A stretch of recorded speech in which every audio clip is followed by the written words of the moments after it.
सदियों से ना एक बात इंसान को हमेशा उलझाती रही है, आस्था और पैसा। मतलब एक तरफ मन की एकदम गहरी शांति और दूसरी तरफ हमारा बैंक बैलेंस। क्या ये दोनों कभी एक साथ चल सकते हैं? आज के इस दिलचस्प विश्लेषण में इसी उलझन को डिकोड किया जाएगा। ये एक ऐसा विषय है जो ये सोचने पर मजबूर कर देता है कि आखिर इंसान ने अपनी सबसे बड़ी भौतिक जरूरत को दिव्यता के साथ कैसे और क्यों जोड़ दिया। तो चलिए इस बेहद गहरे वैचारिक सफर की शुरुआत करते हैं। माता लक्ष्मी धनाची देवता का मानली जाते। मराठी भाषा के इस छोटे से वाक्य का अर्थ है, माता लक्ष्मी को धन की देवी क्यों माना जाता है। अब सुनने में तो ये बड़ा सीधा साधा सा सवाल लगता है ना? लेकिन इसके भीतर एक पूरा ब्रह्मांड छिपा है। इंसान हमेशा से ये समझने की कोशिश करता रहा है कि जिसे छुआ जा सकता है, खर्च किया जा सकता है, यानी हमारा धन, उसका नाता उस परम शक्ति से कैसे है जिसे सिर्फ महसूस किया जा सकता है। ये सवाल सीधे वहीं वार करता है जहां तर्क और आस्था आपस में टकराते हैं। अब इस सवाल की असली ताकत को समझने के लिए इसके एक एक शब्द को खोलकर देखना होगा। ये बिल्कुल किसी रहस्यमयी पहेली को सुलझाने जैसा है। हर शब्द अपने आप में एक अलग कहानी, एक अलग ही भावना लेकर चलता है। जब इस वाक्य को इस तरह टुकड़ों में बांटकर देखा जाता है तो समझ आता है कि हमारी संस्कृति ने कितनी चतुराई से इतने भारी भरकम विचारों को बस कुछ ही अक्षरों में पिरो दिया है। तो चलिए इस दिलचस्प पहेली के पहले हिस्से से शुरुआत करते हैं। एक तरफ देखा जाए तो नितांत पवित्रता, आध्यात्मिक शांति और करुणा का भाव है, और बिल्कुल दूसरी तरफ सांसारिक मोह, सोने चांदी की चमक और तिजोरी का भारीपन। ये विचार अपने आप में ही कितना हैरान करने वाला है कि कैसे दो बिल्कुल विपरीत दुनियाओं को एक ही धागे में बांध दिया गया है। एक तरफ वो सुकून है जो ध्यान लगाने से मिलता है, और दूसरी तरफ वो पैसा जिससे घर का राशन आता है। सच कहें तो इन दोनों का ये आमना सामना ही इस पूरे विषय को इतना ज्यादा आकर्षक बना देता है। इस पूरे विचार का जो पहला ही शब्द है ना, वो एक जादुई असर छोड़ता है, माता। ये शब्द सुनते ही मन में सबसे पहले क्या आता है? सुरक्षा, बिना शर्त प्यार और एक ऐसा आसरा जहां कोई डर नहीं होता। किसी सर्वोच्च शक्ति को इस रूप में पुकारना इंसान की उस गहरी जरूरत को दिखाता है जहां वो दुनिया की इस भागदौड़ के बीच एक सुरक्षित गोद ढूंढता है।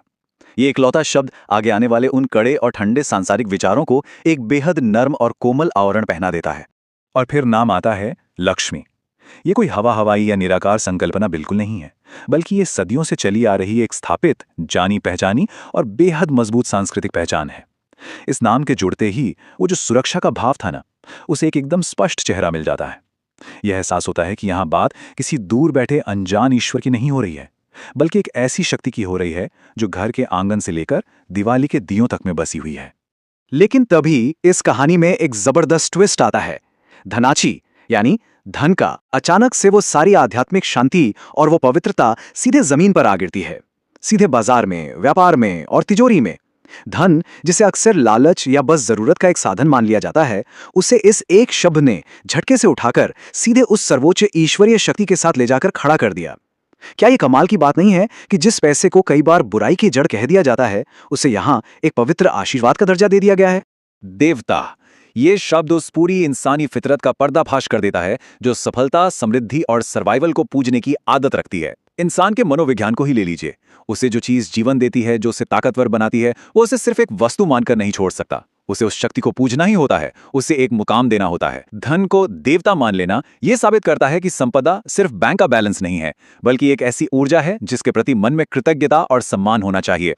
अब इतिहास गवाह है कि दुनिया भर के ज्यादातर दर्शन हमें यही सिखाते हैं कि भाई अगर अध्यात्म चाहिए तो मोह माया छोड़नी पड़ेगी। जैसे कि साधु और व्यापारी कभी एक नाव में सफर कर ही नहीं सकते। लेकिन यहाँ एक बहुत ही अद्भुत विरोधाभास देखने को मिलता है। ये विचार इन दोनों विरोधी दुनियाओं के बीच एक मजबूत पुल बना लेता है। ये बताता है कि पूर्णता दोनों को छोड़कर भागने में नहीं है, बल्कि दोनों को साथ लेकर चलने में है। पवित्रता और समृद्धि दोनों एक साथ एक ही जगह बड़े आराम से रह सकते हैं। का मान ली जाते हैं, यानी क्यों मानी जाती है, ये सिर्फ एक वाक्य का अंत नहीं है, बल्कि इंसानी दिमाग की उस गहरी खुजली का सबूत है जो हर पुरानी परंपरा का क्यों जानना चाहती है। हर चीज को चुपचाप बस मान लेना इंसान की फितरत है ही नहीं। पीढ़ियों से जो आस्था चली आ रही है, आखिर उसके पीछे का असली तर्क क्या है? ये क्यों पूछने की आदत ही तो है जो इंसान को एक मूक दर्शक से हटाकर एक खोजी बना देती है। तो आखिर में सदियों से इंसान बार बार लौटकर इस तरह के भारी भरकम सवाल क्यों पूछता है? शायद इसलिए क्योंकि रोटी, कपड़ा, मकान और बैंक बैलेंस के पार भी इंसान हमेशा एक गहरा अर्थ ढूंढना चाहता है। ये सिर्फ एक वाक्य नहीं है, बल्कि समय के पार गूंजने वाली एक आवाज है। ये सोचने पर मजबूर करती है कि हमारी रोजमर्रा की जरूरतें, कामयाबी की भूख और हमारे गहरे आध्यात्मिक विश्वास, ये सब अलग अलग डब्बे नहीं हैं, बल्कि एक ही मशीन के पुर्जे हैं जो एक दूसरे को चलाते हैं। अब इन सारी बातों को समेटते हुए एक बार फिर उसी जगह लौटते हैं जहां से हमने शुरुआत की थी।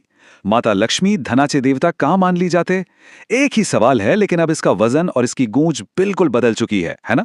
ये अब केवल धन की बात नहीं है, बल्कि इस बात का आईना है कि इंसान ने अपनी सबसे बड़ी भौतिक जरूरत को अपनी सबसे गहरी आस्था के साथ कैसे जोड़ दिया है।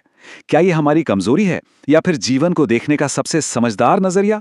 ये एक ऐसा सवाल है जिसे सुलझाने की कोशिश शायद कभी खत्म नहीं होगी।